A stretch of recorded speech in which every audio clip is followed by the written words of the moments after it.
यहाँ से स्टार्ट करेंगे। यूकेटी का जो यहाँ पर यूपीएससी का जो टेस्ट सीरीज चल रहा है इसको देखेंगे यहाँ से, ठीक है। इसका टेस्ट नंबर यहाँ पर तीसरा हम लोग देख रहे हैं, ठीक है। इसका तीसरे का पार्ट 2 देख रहे हैं, राइट। पार्ट 1 ऑलरेडी तीसरे का देख चुके हैं, 2 टेस्ट जो हैं ज्योग्राफी के वो भी हम लोग कर चुके हैं यहाँ पर। और जो तीसरे के बाद टेस्ट आएगा चौथा आएगा। चौथे में टेस्ट आपका रहेगा जैसे मध्यकालीन भारत का पूरा टेस्ट रखूँ मैं सोच रहा हूँ, ठीक है। आप इसमें अपनी राय भी दे सकते हो कि मध्यकालीन भारत पे पूरा पेपर रखूँ या प्राचीन भारत पे रखूँ या आपका कला संस्कृति पे रखूँ। मॉडर्निटी को छोड़कर इन तीनों जैसे प्राचीन दे रखा है, मध्यकालीन दे रखा है, कला संस्कृति दे रखा है, तो इन तीनों को लेकर के एक सब्जेक्ट पर किसी पर एक पूरा फुल पेपर रखता हूँ। किस पे रखता हूँ, या 50-50 क्वेश्चन किसी में रख दूँ। आप अपना राय दे सकते हो, इवनिंग तक अपना बता सकते हो आप कैसे रख देना है, ठीक है। तो मैं आपको उसके अकॉर्डिंग करा दूंगा, या तो फिर आप अपना राय अगर नहीं देते हो तो मैं अपने अकॉर्डिंग इसको कराऊंगा मध्यकालीन पर, ठीक है। पूरा 100 क्वेश्चन का, ठीक है। देखते हैं यहाँ से, और 100 क्वेश्चन या फिर मध्यकालीन और संस्कृति को मिलाकर 50-50 कर देंगे, ठीक है। तो स्टार्ट करते हैं क्वेश्चन नंबर 51 से। देखते हैं 50 क्वेश्चन कर दिए थे, 51 से देखते हैं 100 नंबर क्वेश्चन तक इसको करेंगे। यहाँ से देखो 51 तक हम लोग देख चुके थे, 52 से देखते हैं, ठीक है। 52 में कलयुग के संदर्भ में वर्ण संकर से क्या तात्पर्य होता है। वर्ण संकर से क्या तात्पर्य है, राइट। पहला देखो, वर्ण संकर जो है इस शब्द का तात्पर्य विभिन्न वर्णों के यहाँ पर जो अंत मिश्रण या संकरण से होता है, जो मुख्य रूप से अंतर्जातीय विवाह के माध्यम से होता है, ठीक है। और पौराणिक और धर्मशास्त्रीय ग्रंथों में विशेषकर कलयुग के संदर्भ में यह माना जाता है कि यहाँ पर वर्ण व्यवस्था का सख्ती से पालन नहीं किया जाएगा, जिससे विभिन्न वर्णों का मिश्रण होगा, राइट। तो क्या होगा, पहली बात यहाँ से जो मतलब इसमें बोल रहा है ये गलत है, सेकंड भी गलत है, थर्ड भी गलत है, चौथी बात यहाँ से वर्णों का अंतर मिश्रण की बात सही होगी। वर्ण संकर का अर्थ ये बताता है, ठीक है। क्वेश्चन नंबर 53 है। 53 है, सांख्य दर्शन के संबंध में निम्नलिखित कथन पर विचार करना है। देखते हैं इसको। इस दर्शन का यह मानना है, यह मत है कि जगत की उत्पत्ति केवल दैवी ईश्वर से हुई है। पहली बात यहाँ से गलत है, क्योंकि यहाँ पर सांख्य दर्शन के एक द्वैतवादी दर्शन है जो जगत की उत्पत्ति के कारण पुरुष चेतना और यहाँ पर प्रकृति जड़ पदार्थ को मानता है, न केवल कि किसी देवी ईश्वर को ये ईश्वर की भूमिका के स्पष्ट करने को स्वीकार करना है। तो ये बात गलत होगा। सेकंड, इसका भौतिक स्वरूप या इसका स्वरूप भौतिकवादी और आध्यात्मिक दोनों होता है। सेकंड बात सही, क्योंकि यहाँ पर जो सांख्य दर्शन है इसका स्वरूप दर्शन स्वरूप भौतिकवादी और प्रकृति के कारण इसका होता है, और आध्यात्मिक होता है पुरुष की मुक्ति के लक्ष्य दोनों, ठीक है। तो सेकंड वाली बात इसकी सही होगी। आंसर क्या होगा, केवल 2 करेक्ट है, तो बी यहाँ से सही आंसर है 53 का। 54 है, बादामी गुफा के संबंध में निम्नलिखित कथन पर विचार करना है। इस चित्रकला को पाल वंश द्वारा संरक्षण प्रदान किया गया था। पहली बात, पहला स्टेटमेंट में से इसका क्या होगा, गलत है। सेकेंड, क्योंकि यहाँ पर जो बादामी गुफा चित्रकला है इसको चालुक्य वंश के राजाओं द्वारा संरक्षण प्रदान किया गया था, ना कि पाल वंश द्वारा। सेकेंड बात देखते हैं। सेकेंड बात है, ये चित्रकला अजंता चित्रकला शैली से अत्यधिक प्रभावित थी।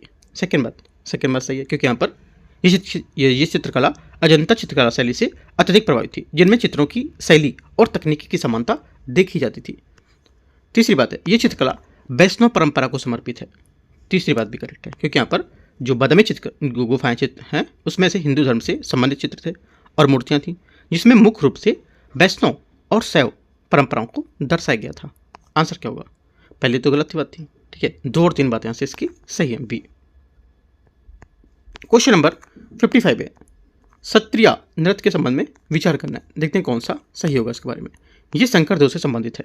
पहली बात, पहला क्या होगा, जो पहला स्टेटमेंट है यहाँ से ये करेक्ट है, क्योंकि क्षत्रिय नृत्य असम का महान संत और समाज सुधारक श्री शंकर देव से संबंधित है, जिन्होंने इसे वैष्णव धर्म के प्रचार के लिए एक माध्यम के रूप में विकसित किया है।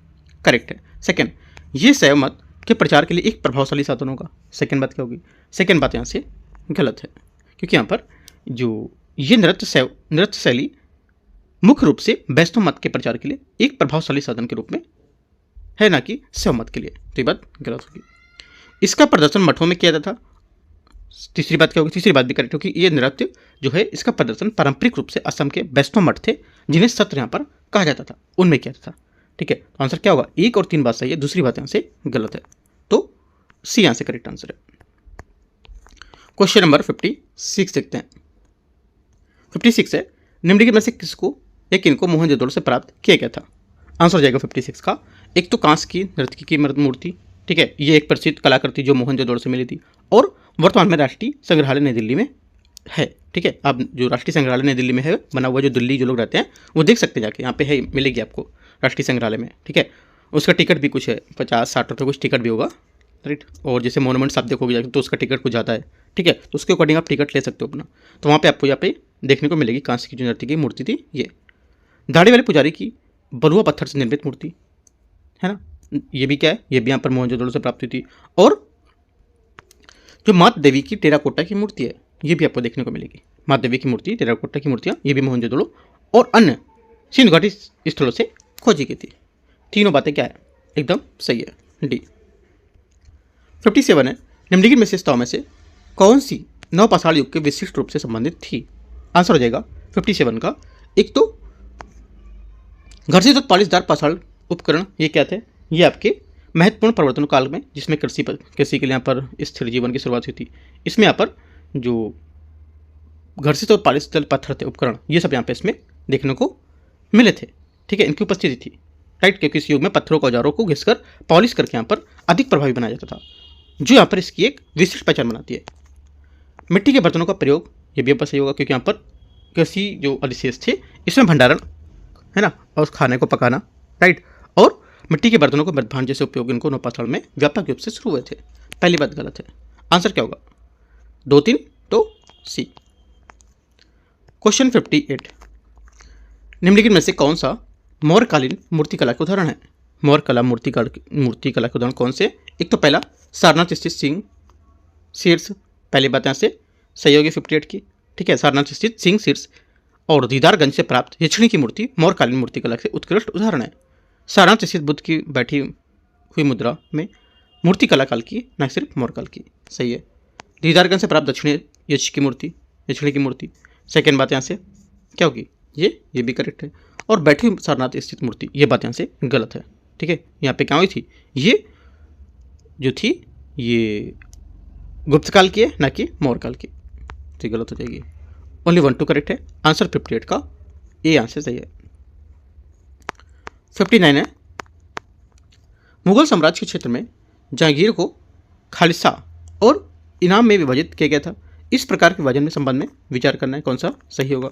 जहांगीर भूमि को कुलीन और शाही परिवार के सदस्यों में आवंटित किया गया है। पहला 59 का पहला स्टेटमेंट से करेक्ट है, क्योंकि मुगल काल में जहांगीर भूमि कुलीनों और शाही परिवार के सदस्यों में आवंटित की जाती थी। खालसा भूमि से प्राप्त आय सीधे शाही राजकोष में जमा की जाती थी।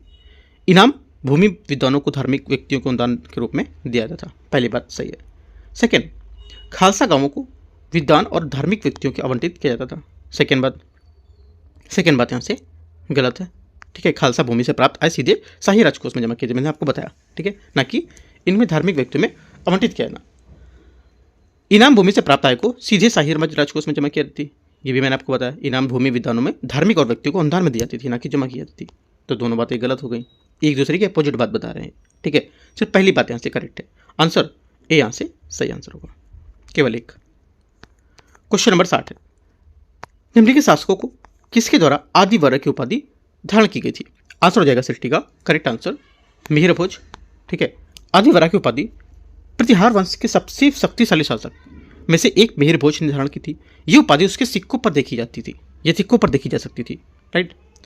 आपसे बोलेगा कि मिहिर भोज ने यहाँ पर जो वरा की उपाधि धारण की थी ये कहाँ देखी गई थी, ये उसके द्वारा चलाए गए जो कुछ सिक्के थे, है ना, उस पर देखी गई, या उसके जो चित्र बनाए गए थे चित्रों में देखी गई थी, या उसके घर में कुछ डिजाइन की गई उसमें देखी, ऐसे करके आपको ऑप्शन दे देगा 4, ध्यान रखना है, ठीक है। इसके सिक्कों पर देखी गई थी, ठीक है, की पॉइंट से क्वेश्चन पूछ सकता है।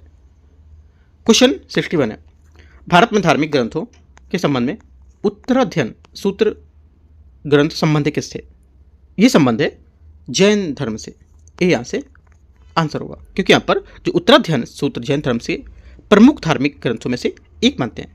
ये जैन आगमों में एक महत्वपूर्ण स्थान रखता है, जिसमें जैन मुनि के आचरण और सिद्धांत का वर्णन किया गया है, ठीक है। काफ़ी इंपॉर्टेंट क्वेश्चन है, ये यहाँ से सही आंसर है, ठीक है। देखो मध्यकालीन भारत और एंशियंट मतलब प्राचीन भारत और कल्चर, इनको लेकर के करंट के अगर कुछ टॉपिक बनते हैं, जैसे कि कल्चर के बहुत सारे टॉपिक बनते हैं, ठीक है, तो एक भी क्वेश्चन आपके करंट से नहीं छूटेंगे कल्चर के, मैं आपको ये बता रहा हूँ, ठीक है। सभी टेस्ट के माध्यम से मैं कवर कराऊंगा आपको। अब एक टेस्ट लेके आऊँगा जिसमें से मध्यकालीन भारत और प्राचीन भारत सिर्फ वहाँ पर होगा, या फिर सिर्फ प्राचीन भारत का ही पूरा लाऊंगा, या मध्यकालीन का लाऊंगा, थोड़ा सा मैं डिस्कस करूँगा, आप लोग भी अपना इसमें बता सकते हो, सहयोग दे सकते हो कि हाँ कौन सा पेपर रखना चाहिए, ठीक है। तो नेक्स्ट पेपर आपको वही रहेगा, राइट। थोड़ा सा आपको अपना जो चैनल है उसके थ्रू आपको बताना है कि क्या क्या करना है, अपने अकॉर्डिंग आपको अकॉर्डिंग यहाँ से चलेगा ये सब चीज, ठीक है। क्वेश्चन नंबर 62 देखते हैं। निम्नलिखित में से कौन सी रचना कालिदास द्वारा रचित है? 62 का आंसर क्या होगा? 62 का आंसर हो जाएगा यहाँ से अभिज्ञान शकुंतलम, ठीक है। कालिदास द्वारा संस्कृत भाषा में महान जो कवि थे, नाटककार थे, उनकी प्रमुख रचनाओं में अभिज्ञान शकुंतलम एक तो थी, जो नाटक था इनका। रघुवंश था, रघुवंश महाकाव्य था। अब रघुवंश यहाँ पर दे देता तो गलत हो जाता, क्योंकि रघुवंश नाटक है इनका, रचना नहीं है, ठीक है। और सॉरी, रघुवंश आपका महाकाव्य है, नाटक नहीं है, नाटक तो पूछा हुआ है, ठीक है। और कुमार संभव महाकाव्य है वो। मेघदूत क्या है? खंड काव्य है। और ऋतु संहार क्या है? इनका खंड काव्य है वो, ठीक है। तो ये चीज़ आपको याद रखना, कौन सा खंड काव्य और कौन सा नाटक है, ठीक है। तो बी मतलब सेकंड वाला आंसर करेक्ट होगा। जो हर्षचरित्र है, हर्षचरित्र क्या है?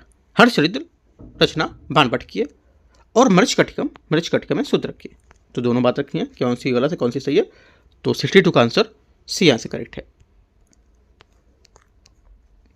63 है, प्राचीन भारत में अभिलेखों का उपयोग किया जाता था कैसे? देखो, प्राचीन भारत में अभिलेखों का उपयोग किया जाता था, एक तो सामाजिक और प्रशासनिक आदेशों के निर्णयों की सूचना देने के लिए, सेकेंड विभिन्न धर्मों की अनुयायियों को मान्यताओं के विवरण के लिए, ठीक है। और तीसरा शासकों और राजकुमारों द्वारा प्रदत्त भूमि अनुदान में विवरण को रखने के लिए। तीनों बातें क्या हैं यहाँ से एकदम करेक्ट है। आंसर क्या होगा? डी यहाँ से सही आंसर है, ठीक है। क्योंकि यहाँ पर प्राचीन भारत में अभिलेखों का उपयोग विभिन्न उद्देश्यों के लिए किया जाता है। इनमें सामाजिक और प्रशासनिक आदेशों की सूचना देना, विभिन्न धर्मों के अनुयायियों को मान्यताओं को विवरण रखना, और शासकों और राजकुमारों द्वारा दिए गए भूमि अनुदान में विवरण को शामिल करना, ठीक है। इसलिए क्या होगा? ये सभी विकल्प करेक्ट होंगे, तीनों यहाँ से करेक्ट होगा। आंसर क्या होगा? डी। क्वेश्चन नंबर अगला है 64। निम्नलिखित युग्मों में से विचार करना दक्षिण साम्राज्य और महत्वपूर्ण व्यापार केंद्र, इसके देखते हैं। पांड्य साम्राज्य का महत्वपूर्ण व्यापार केंद्र मदुरई था, सही है। सेकेंड बात है चेर मुजरिस बोल रहे, ठीक है। चेर का क्या होगा? चेर साम्राज्य का महत्वपूर्ण व्यापार केंद्र क्या था? मुजरिस था। और चोल का पुहार, ठीक है। चोल का पुहार यहाँ पर इसका ये था। तीनों बातें आंसर इसकी करेक्ट है। चोल साम्राज्य के महत्वपूर्ण व्यापार केंद्र जो पुहार कावेरीपट्टनम था। तीनों बातें करेक्ट हैं। आंसर डी यहाँ से सही है। 65 है, उत्तरापथ तथा दक्षिणापथ प्राचीन भारत के दो महत्वपूर्ण व्यापारिक केंद्र थे। इस संदर्भ में निम्नलिखित कथन में से कौन सी दो नगरी बस्तियां उत्तरापथ दो छोर से स्थापित की गई थी?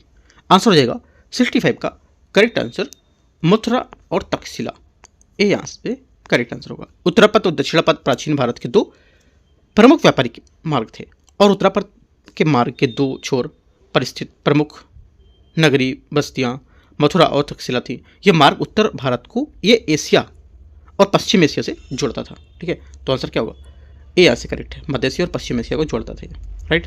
आपसे भी पूछ सकते हैं कि यहाँ पर जो ये इनके मार्ग थे ये बोलेगा उत्तरी एशिया और दक्षिण एशिया को जोड़ता था, ठीक है। तो गलत होगा, क्योंकि इनका जो मार्ग था ये उत्तर भारत को मध्य एशिया से और पश्चिम एशिया से जोड़ता था, ठीक है। ये पॉइंट आप की पॉइंट करके लिख सकते हो। ए यहाँ से आंसर है। क्वेश्चन नंबर 66 है, संगम साहित्य एट्टतौके निम्नलिखित में से किसे संदर्भित करता है? आंसर हो जाएगा 66 का करेक्ट आंसर। ये देखो, संगम साहित्य एट्टतौके का शाब्दिक अर्थ है 8 संकलन होना, ठीक है। ये 8 कविताओं के संग्रह को संदर्भित करता है जो संगम काल के दौरान संकलित किए गए थे। आंसर ए यहाँ से करेक्ट है। 67 है, वृद्धेश्वर मंदिर के निर्माण में निम्नलिखित में से किस वंश के शासनकाल में हुआ था? वृद्धेश्वर मंदिर का निर्माण निम्नलिखित में से किस वंश के शासनकाल में हुआ था?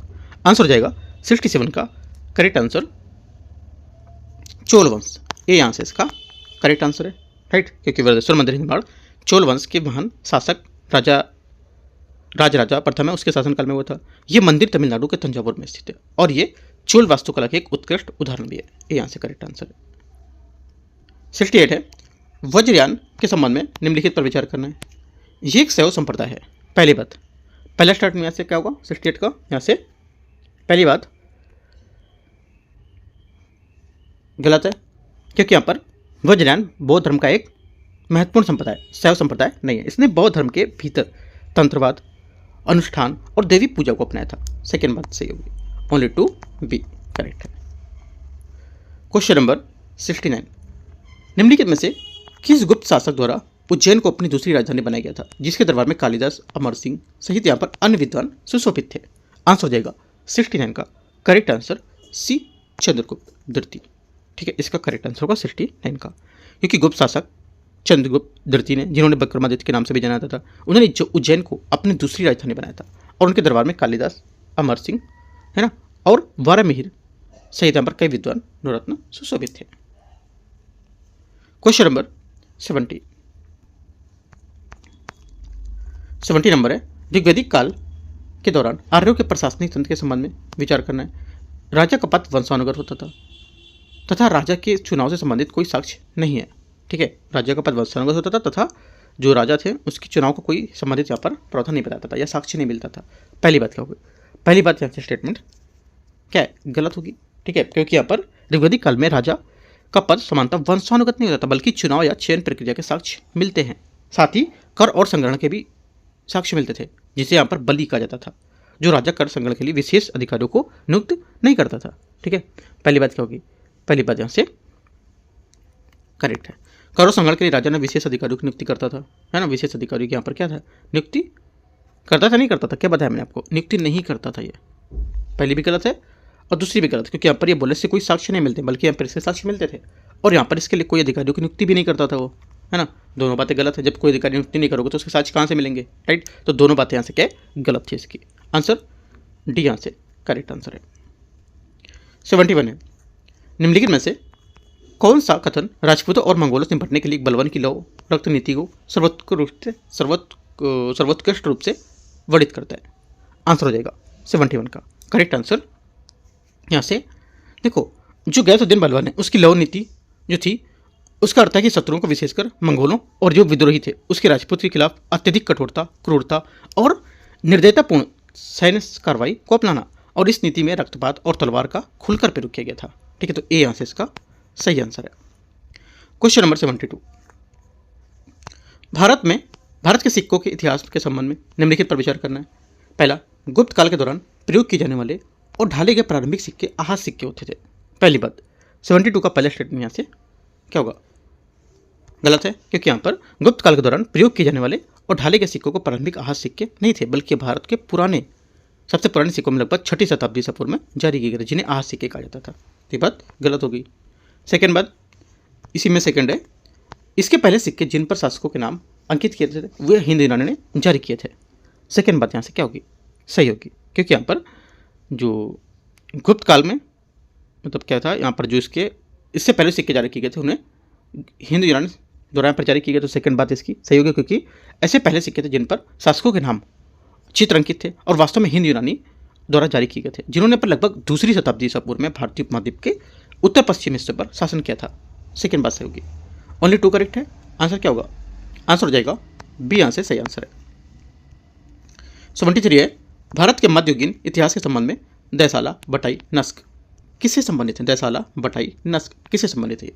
ये संबंधित है। करेक्ट आंसर हो जाएगा 73 का दैसाला। अकबर के वित्त मंत्री राजा टोडरमल द्वारा शुरू की गई एक भू राजस्व प्रणाली थी, जिसमें पिछले 10 वर्षों की औसत उपज की कीमतों के आधार पर कर निर्धारित किए जाते थे। पहली बात यहाँ से 73 का क्या होगा?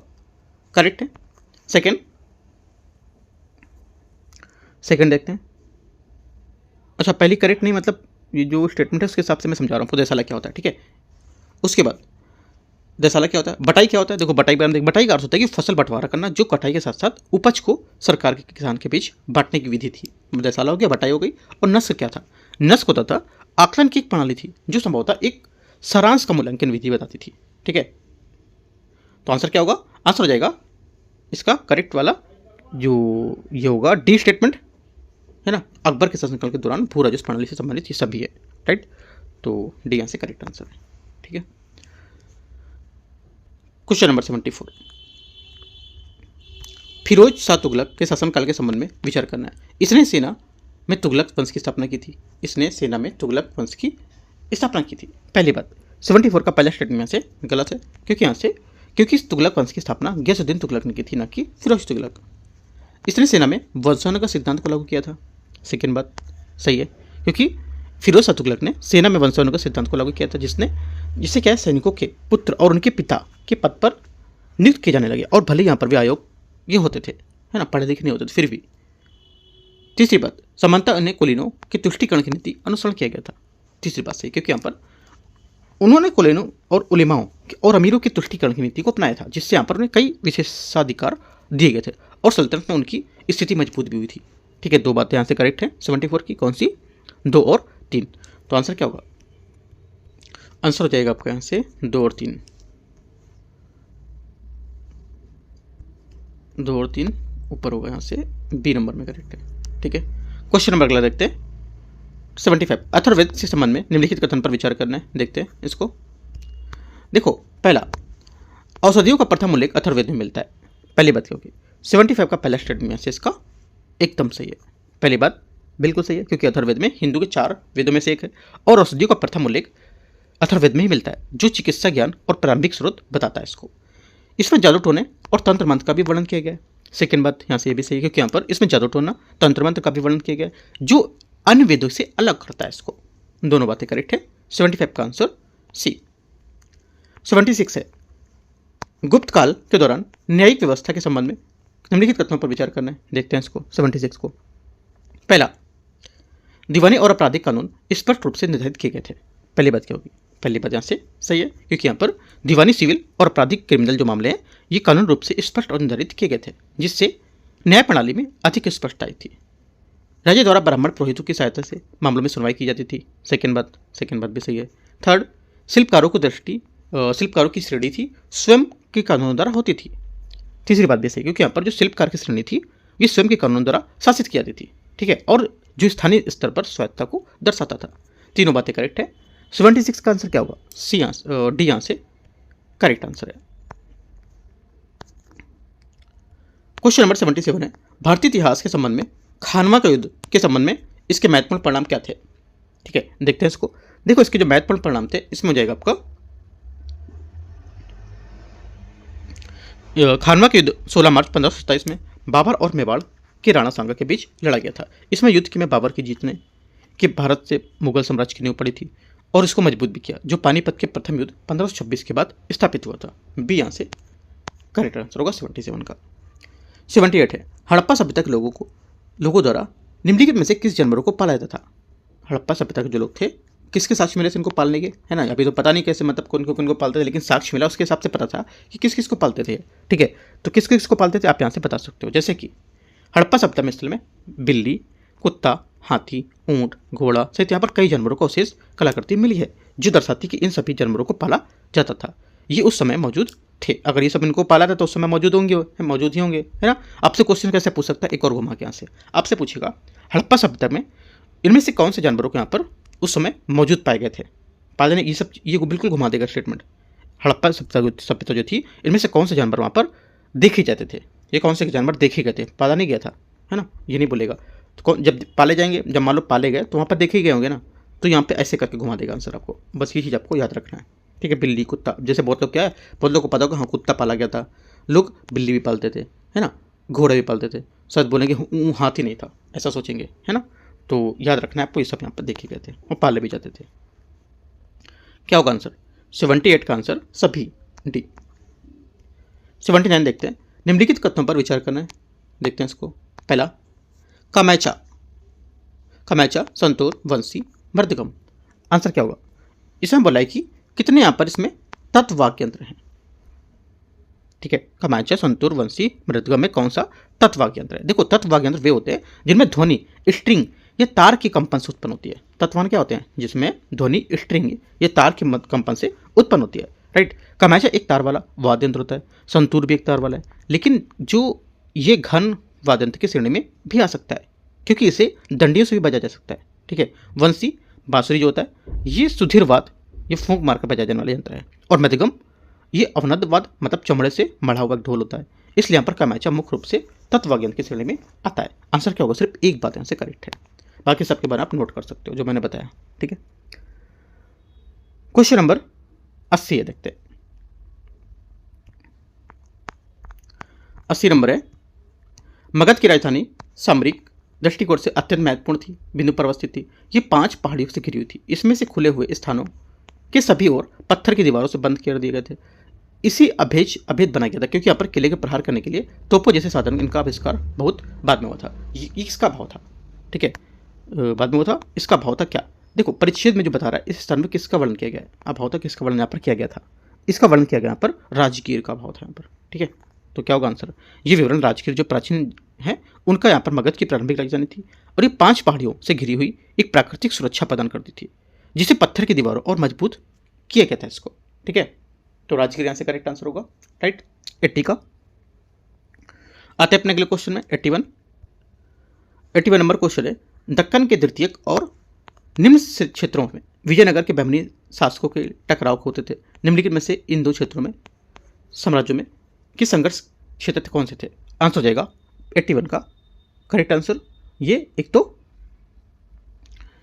यहां से पहला तुंगभद्रा का दोआब, ठीक है, विजयनगर और बहमनी साम्राज्य के बीच यहाँ पर मुख्यतः क्षेत्र तुंगभद्रा और दोआब कृष्णा और तुंगभद्रा नदियों के बीच के जो क्षेत्र थे उपजाऊ वाले और कोकण तट थे, जो व्यापारिक मार्गों के बंदरगाह के लिए प्रमुख थे और कृष्णा गोदावरी डेल्टा के कभी भी यहाँ पर विवादित होता था, कभी कभी विवादित होता था, लेकिन यहाँ पर ये जो कृष्णा तुंगभद्रा का हमेशा था। तो यहाँ से आंसर क्या हुआ, कृष्णा दोआब और यहाँ पर इसका जो डेल्टा का वेरी, राइट, कोंकण क्षेत्र, मतलब ये वाला 1 और 4 बात इसकी करेक्ट है, ठीक है, कृष्णा और तुंगभद्रा, राइट। तो आंसर क्या होगा, आंसर यहाँ से हो जाएगा आपका 81 का सी यहाँ से करेक्ट आंसर है। सी क्यों, 81 का आपका आंसर हो जाएगा 1 4 प्रमुख थे तो सी, हाँ 1 4 होना चाहिए यहाँ से आंसर 81 में, 1 3 4 नहीं होगा, 1 4 ही होगा यहाँ से।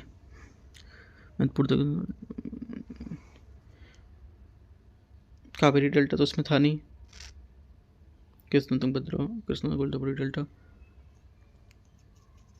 कृष्णा गोदावरी डेल्टा कभी कभी देखे जाते थे, तो ये हट गया है, तो ये हो गया और एक चौथा हो गया कावेरी डेल्टा था, ये आपका इसमें तो था नहीं कावेरी डेल्टा में कृष्णा का क्षेत्र, हाँ तो आपका 1 4 ही स्टेटमेंट यहाँ से होगा, ठीक है, जो करेक्ट आंसर होगा यहाँ से वो 1 4 ही होगा इसका, राइट। सी में क्या होगा 1 4, यहाँ पे 3 नहीं होगा, इसमें 3 आपको थोड़ा सा हटाना है, ठीक है, सी नंबर स्टेटमेंट 1 4 होगा। आगे देखते हैं क्वेश्चन नंबर 82 नंबर है, निम्नलिखित में से कौन सी बौद्ध स्तूप की लक्षणिक विशेषताएं बताता है, बौद्ध यहाँ पर जो धर्म है इसकी बौद्ध स्तूप की लक्षणिक विशेषताएं कौन बताता है, आंसर हो जाएगा क्या, तो 82 का आंसर हो जाएगा यहाँ से। एक तो पहला अंड, अंड क्या होता था, देखो अंड यहाँ पर एक स्तूप का यहाँ पर अर्धगोलाकार एक टीला होता था जिसमें बुद्ध या बौद्ध भिक्षु के अवशेष रखे जाते थे, इसके बारे में पता होगा, आप इसके बारे में छोटा छोटा लिख लिया करो, थोड़े थोड़े पॉइंट होते हैं ना, आप इनको नोट करते जाया करो। हर्मिका, ऐसे क्वेश्चन पूछ सकता है यूपीएससी, ठीक है। हर्मिका क्या होगा, हर्मिका ये अंड के ऊपर एक चौकोर कटघरा होता है जो देवताओं के निवास का प्रतीक होता है। यष्टि क्या होता था, यष्टि जो है ये हर्मिका के बीच में निकलने वाला एक डंडा या मस्तूल होता था। और छतरी, छतरी क्या था, छतरी जो है ये एक यष्टि के ऊपर होती थी जो समान रूप से पवित्रता को दर्शाती थी और कभी कभी इसमें से एक अधिक छत्र भी हो सकते थे। चारों बातें सही है, आंसर क्या होगा, डी यहाँ से करेक्ट आंसर है। क्वेश्चन नंबर 83 है, नैनार और अलवार संतों के संबंध में विचार करना है। नैनार विष्णु के उपासक थे जबकि अलवार शिव के उपासक थे। पहली बात क्या होगी, 83 का पहला स्टेटमेंट यहाँ से इसका गलत है, क्योंकि यहाँ पर नैनार संत शिव के उपासक थे जबकि अलवार विष्णु के उपासक थे, पहली बात गलत हो गई। इन संतों ने अपने भक्ति गीतों की रचना केवल संस्कृत में की थी, सेकंड बात गलत है, क्योंकि यहाँ पर इन संतों ने अपने भक्ति गीतों की रचना संस्कृत के अलावा तमिल जैसी क्षेत्रीय भाषाओं में भी की थी ताकि आम लोगों तक भक्ति संदेश क्या हो सके, पहुंच सके। दोनों बातें गलत हैं, आंसर 83 का कोई सही नहीं है, डी। क्वेश्चन नंबर 84 है, संघ के संदर्भ में निम्नलिखित कथनों पर विचार करना है। यह बौद्ध भिक्षुओं का एक संगठन था, पहली बात यहां से करेक्ट होगी। सेकंड बात यहां से निचली जातियों के लोगों और महिलाओं को संघ में शामिल करने की अनुमति नहीं होती थी, यह भी बात गलत है, क्योंकि यहाँ पर जो बौद्ध धर्म में जाति व्यवस्था को महत्व नहीं दिया जाता था, ठीक है, और ये निचली जातियों के लोगों को साथ साथ यहाँ पर महिलाओं को भी संघ में शामिल होने की अनुमति देता था। ओनली वन करेक्ट है, आंसर यहाँ से क्या होगा, एक यहाँ से हो जाएगा। क्वेश्चन नंबर 85 है, भारत के आर्थिक इतिहास के संबंध में मसुत्थुवन क्या है, ठीक है, देखते हैं। भारत के आर्थिक इतिहास में मसुत्थुवन, सेठी और सार्थवा क्या होते हैं, ठीक है, तो देखते हैं इसको। ये संबंधित है किससे? ये संबंधित है 85 में करेक्ट आंसर हो जाएगा व्यापारियों से संबंधित होते थे। किससे? व्यापारियों से, क्योंकि यहाँ पर जो मसत्थुवन और सिट्ठिया सेलेस्टीन शब्द धनी व्यापारियों के लिए इस्तेमाल करते थे। जो सार्थवा उन व्यापारी पर काफिले पर मुखिया को कहा जाता था जो एक स्थान से दूसरे स्थान पर व्यापार के लिए यात्रा करते रहते थे। ठीक है, 86 है निम्नलिखित में से कथनों पर विचार करना है। कथन हिंदुस्तानी संगीत पर आधारित एकमात्र शास्त्रीय नृत्य शैली है। पहली बात, पहला स्टेटमेंट यहाँ से इसका गलत है, क्योंकि यहाँ पर कथक बोला है, कथन नहीं कथक। ठीक है, तो कथक एक प्रमुख भारतीय शास्त्रीय नृत्य है, लेकिन ये हिंदुस्तानी संगीत पर आधारित एकमात्र शैली नहीं है। लखनऊ घराना और बनारस घराना कथक की प्रमुख शैली से संबंधित होगा। सेकेंड बात सही है, क्योंकि यहाँ पर लखनऊ घराना और बनारस घराना कथक नृत्य की दो प्रमुख प्रसिद्ध शैलियाँ हैं, जिनके अपने विशिष्ट प्रदर्शन के लिए और शिक्षण के तरीके से यहाँ पर देखा जाता है इनको। ठीक है, तो यहाँ पर क्या होगा? सिर्फ दूसरी बात करेक्ट है, आंसर यहाँ से बी। 87 नंबर है, भारत के बौद्ध धर्म के प्रभाव के निम्नलिखित कथन पर कौन शामिल यहाँ पर हैं, बताना है। पहला बोला यहाँ से जो बौद्ध धर्म है उसके प्रभाव में निम्नलिखित है, जैसे कि पशुधन में वृद्धि। पशुधन में वृद्धि क्या होगा? पहली बात सही है, क्योंकि यहाँ पर बौद्ध धर्म में अहिंसा पर बल दिया गया था और जिसके परिणामस्वरूप पशुवध में कमी देखी गई थी, जिससे क्या होगा? पशु की संख्या बढ़ी थी तो पशुधन में वृद्धि हो गई। ठीक है, पाली भाषा का विकास किया गया था। पाली भाषा का विकास ये भी बात सही, क्योंकि बुद्ध ने अपने उपदेश आम लोगों के लिए यहाँ पर पाली भाषा में दिए थे, जिससे क्या है इस भाषा को व्यापक रूप से प्रचार और प्रसार हो सके और उसका विकास हो। तीसरी बात, लोगों के मध्य धर्मनिरपेक्षता में गिरावट आई थी। तीसरी बात यहाँ से गलत है, क्योंकि बौद्ध धर्म ने जाति व्यवस्था की आलोचना की और यहाँ पर सभी धर्मों के लोगों को समान माना, जिससे धर्मनिरपेक्षता को बढ़ावा मिला, ना कि उसमें गिरावट आई। गलत हो गया, ओनली 1 2 करेक्ट है। आंसर क्या होगा? 87 का 1 2 यहाँ से सही बात होगी। क्वेश्चन नंबर 88 है, 88 नंबर, निम्नलिखित में से कौन भारत में बौद्ध धर्म के पतन हेतु उत्तरदायी कारण होंगे? आंसर हो जाएगा 88 का करेक्ट आंसर। एक तो पहला, श्रद्धालुओं को बड़ी संख्या में दी जाने वाली भिक्षा में दान स्वीकार। पाली के स्थान पर संस्कृत का प्रयोग करना, ये भी बात यहाँ से सही होगी। ठीक है, क्योंकि पाली के स्थान पर संस्कृत में जो अपना लिया था जो आम लोगों की समझ से परे था और इसमें बौद्ध धर्म अपना जनता से दूर हो गई थी। ब्राह्मणवाद में किए गए सुधार। तीसरा भी आंसर करेक्ट, क्योंकि हिंदू धर्म जो था इसमें ब्राह्मणवाद शंकराचार्य जैसे विचारक द्वारा किए गए सुधारों में से बौद्ध धर्म की कई शिक्षाओं को आत्मसात कर लिया था, जिससे एक मजबूत विकल्प प्रदान किया गया था और बौद्ध धर्म का प्रभाव कम हुआ था इससे। तो तीनों बातें यहाँ से क्या होगी? इसकी करेक्ट होगी। 88 का आंसर सी यहाँ से सही हो जाएगा, क्योंकि यहाँ पर बौद्ध धर्म की जो पतन हुआ था उसके लिए सब कारण उत्तरदायी थे, है ना। आगे देखते हैं क्वेश्चन 89। जैन धर्म के संबंध में विचार करना है, कौन सा गलत है। जैन धर्म मूल दर्शन की रचना महावीर जन्म के पश्चात की गई थी। पहली बात, 89 का पहला स्टेटमेंट यहाँ से क्या होगा? गलत है, क्योंकि यहाँ पर जैन धर्म एक प्राचीन धर्म है, ठीक है, जिसके मूल दर्शन की स्थापना महावीर जन्म से बहुत पहले हो चुकी थी। महावीर स्वामी 599 से 527 ईस्वी पूर्व थे और जैन धर्म 24वें जो और अंतिम तीर्थंकर जिन्होंने पहले से मौजूद जैन दर्शन को पुनर्जीवित किया था और उनका प्रचार प्रसार किया था। इसलिए कहना गलत है कि यहाँ पर मूल दर्शन की रचना उनके जन्म के बाद हुई थी। ठीक है, पूछा था गलत कौन सा, तो ये बात गलत है, बाकी सब स्टेटमेंट इसके सही होंगे। राइट, क्वेश्चन नंबर 90 में आते हैं। 90 नंबर, वेदों के अंग वेदांग निम्नलिखित में से किससे संबंधित होते हैं? वेदांग जो है ये संबंधित है व्याकरण, ठीक है, ज्योतिष और अनुष्ठान। ठीक है, शिक्षा, स्वर ज्ञान, ध्वनि विज्ञान, कल्प मतलब अनुष्ठान और धार्मिक कृत्य, व्याकरण मतलब भाषा और व्याकरण जैसे इनको लेकर के। ठीक है, तो यहाँ से जो आंसर हो जाएगा इसका ज्योतिष, छंद, निरुक्त, इनकी उत्पत्ति को लेकर के, तो आंसर है 90 का करेक्ट आंसर। सभी यहाँ से सही होंगे, डी। ठीक है, आगे देखते हैं क्वेश्चन 91। मुगल काल में महिलाओं की स्थिति के संबंध में निम्नलिखित कथन पर विचार करना कौन सा सही होगा? महिलाओं को पुरुषों के साथ कृषि क्षेत्र में कार्य करने की अनुमति थी। पहली बात यहाँ से सही है, बुनाई, कटाई, है ना, और यहाँ पर थ्रेसिंग, इसके लिए उत्पादन के लिए महिलाओं को यहाँ पर इनकी अनुमति दी जाती थी।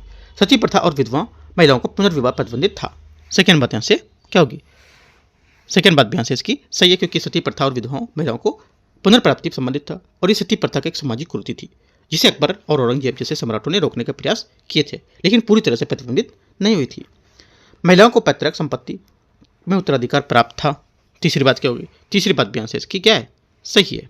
ठीक है, क्योंकि यहाँ पर महिलाओं को पैतृक संपत्ति में एक निश्चित हिस्सा, आमतौर पर पुरुषों का आधा, प्राप्त होता था। हालांकि व्यवहार में ये हमेशा पूरी तरह से लागू नहीं होता था, है ना। व्यवहार मतलब कहने का, जैसे कि ये बात तो चल रही है, जैसे मान लो अभी का सुप्रीम कोर्ट है, उसने बोल दिया कि लड़कियों को मिलेगा, लेकिन जो आपस के लोग होते हैं वो लोग नहीं देते हैं। यही यहाँ पर कहना है, यही कह रहा है कि इन्होंने ऐसा बनाया, लेकिन आप जो व्यवहार में लोग ऐसा नहीं करते थे, ये पूरी तरीके से लागू नहीं कर पाए वो लोग, है ना, आपस में, क्योंकि ऑफिशियल तो लागू थी ये, है ना। तो वही चीज़ है। तीसरा भी यहाँ पर करेक्ट होगा। और इन सभी कारकों को ध्यान में रखते हुए जो डी विकल्प है हमारा यहाँ से करेक्ट होगा, क्योंकि उपयुक्त आंसर यहाँ से डी सही हो सकता है। ठीक है,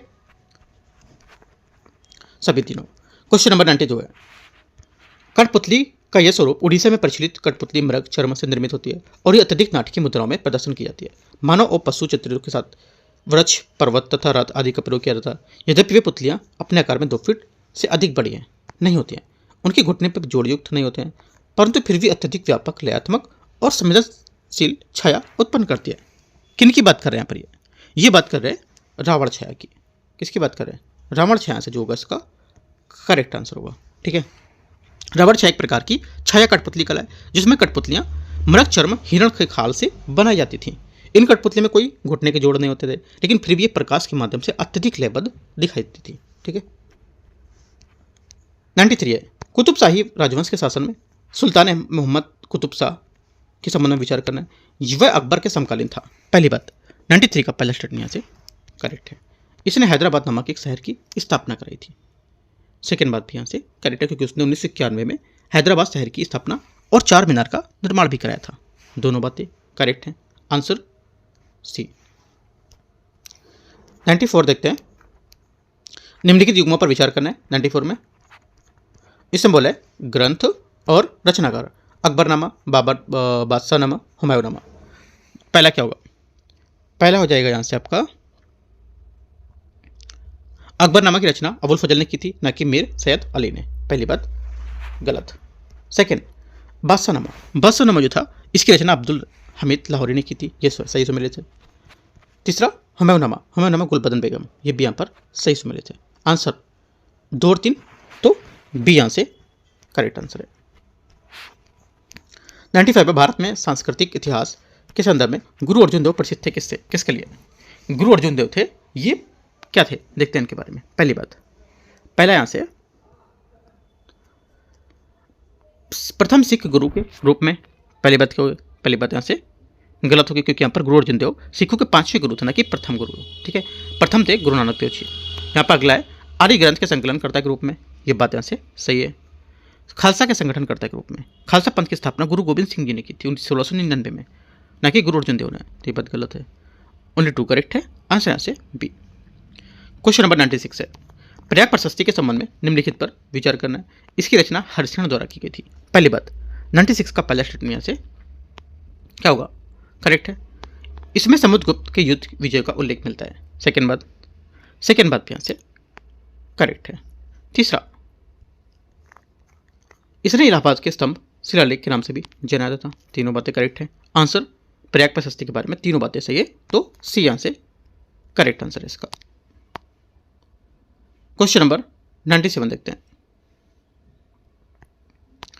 भारत में या भारत के कला एवं पुरातत्व के इतिहास के संदर्भ में निम्नलिखित में से किसका निर्माण सर्वप्रथम हुआ था? देखो, किसका निर्माण सर्वप्रथम हुआ था, तो यहाँ से जो आंसर हो जाएगा ऐहोल में भगवान विष्णु की वरा जो प्रतिमा थी इसका, क्योंकि ऐहोल में भगवान विष्णु की वरा प्रतिमा गुफा मंदिर का निर्माण 6वीं शताब्दी ईस्वी में चालुक्य वंश के दौरान हुआ था। और गुजरात में मोढेरा का सूर्य मंदिर लगभग 11वीं शताब्दी ईस्वी में सोलंकी वंश के शासनकाल में हुआ था। और बीजापुर के गोल गुंबद का निर्माण लगभग 7वीं शताब्दी के ईस्वी में आदिल शाह द्वारा किया गया था। ठीक है, तो आंसर क्या होगा? सी यहाँ से करेक्ट आंसर है। 98 नंबर देखते हैं। 98 नंबर यहाँ से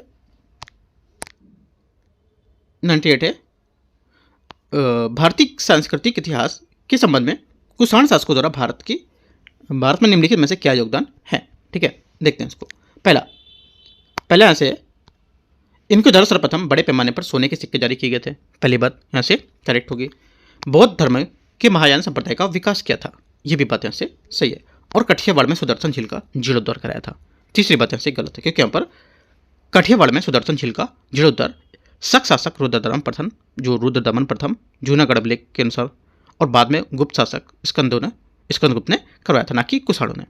तो यहाँ से क्या होगा? सिर्फ 1-2 बात इसकी सही है। ठीक है, आंसर क्या होगा? 98 का ए यहाँ से करेक्ट आंसर है। 99 नंबर क्वेश्चन है, निम्नलिखित में से किस विदेशी यात्री का विजयनगर साम्राज्य में आगमन नहीं हुआ था? तो देखो, निकोलिटी कॉन्टी थे, अब्दुल रज्जाक और फानो यूनिच के सभी जो विजयनगर साम्राज्य की यात्रा की और यहाँ पर अपने वृत्तांतों में वहाँ का जीवन का वर्णन किया था। ठीक है। मेगस्थनीज एक यूनानी राजदूत था जो मौर्य सम्राट के चंद्रगुप्त मौर्य के दरबार में आया था लगभग 302 ईसा पूर्व में, राइट, जो विजयनगर साम्राज्य की स्थापना से सदियों पहले की बात करता है। ठीक है, तो डी यहाँ से क्या होगा? इसका आंसर हो जाएगा, जो इसमें आगमन नहीं हुआ था वो। 100 नंबर क्वेश्चन है, 100 नंबर, सिंधु घाटी सभ्यता में कृषि संबंधी प्रथाओं के संबंध में कौन सा कथन यहाँ से सही होगा? पहला बात, सिंधु घाटी सभ्यता के लोगों में जुताई नहीं करते थे क्योंकि वे लौह धातु से परिचित नहीं थे। पहली बात यहाँ से गलत होगी, क्योंकि यहाँ पर सिंधु घाटी सभ्यता के लोग जुताई करते थे और कालीबंगा में जुते हुए खेत के साक्ष्य भी मिले थे और वे लोहे से परिचित नहीं थे, लेकिन लकड़ी के हल का उपयोग करते थे। नहर सिंचाई सिंधु घाटी सभ्यता के सभी क्षेत्रों में एक प्रमुख विशेषता थी। सेकंड गलत है, क्योंकि यहाँ पर नहर सिंचाई हर क्षेत्र में प्रमुख विशेषता नहीं थी। अधिकांश सिंचाई नदियों से आने वाले बाढ़ पानी कुआं से निर्भर होते थे। तीसरा, गेहूं तथा जौ उपजाई जाने वाली महत्वपूर्ण फसलें थीं। तीसरी बात यहाँ से करेक्ट होगी। ठीक है, क्योंकि यहाँ पर गेहूं जौ सिंधु घाटी सभ्यता की महत्वपूर्ण फसलें थी। इसके अलावा कपास, दालें, बाजरा, चावल सीमित मात्रा में ये सब उगाए जाते थे। केवल तीसरा स्टेटमेंट यहाँ से सही है, केवल 3। आंसर क्या होगा? बी यहाँ से सही आंसर है इसका। इस टाइप से यहाँ पर जो टेस्ट नंबर 3 था, ठीक है, टेस्ट नंबर यहाँ पर जो 3 है, यूकेटी का अपना चैनल है यूपीएससी नॉलेज टेक, इसका यहाँ पर तीसरा टेस्ट पूरा हुआ। अब कल देखेंगे हम लोग चौथा नंबर टेस्ट को। ठीक है, चौथा टेस्ट होगा, वो किस पर होगा मैंने आपसे राय ली है, आप बता सकते हो, और या फिर अपने अकॉर्डिंग में इसको चौथा टेस्ट कराऊंगा कल। ठीक है, हिस्ट्री का ही होगा, लेकिन कौन सा होगा, एंशिएंट मेडाइवल या फिर कल्चर, जो भी होगा मैं आपको फिर से बताऊंगा। वो सिर्फ आपके 50-50 क्वेश्चन डिवाइड करके होंगे, 100 क्वेश्चन का पेपर होगा, 50-50 टॉपिक आपके रखे जाएंगे। ठीक है, जैसा भी आप रहेगा कमेंट में बताओगे, बाकी मैं अपने अकॉर्डिंग इसको देखूंगा। ठीक है, एंड करते हैं इसको, और मार्केट से भी आप परचेस कर सकते हो, मार्केट में अवेलेबल है टेस्ट ये सब। ठीक है, all the best, thank you.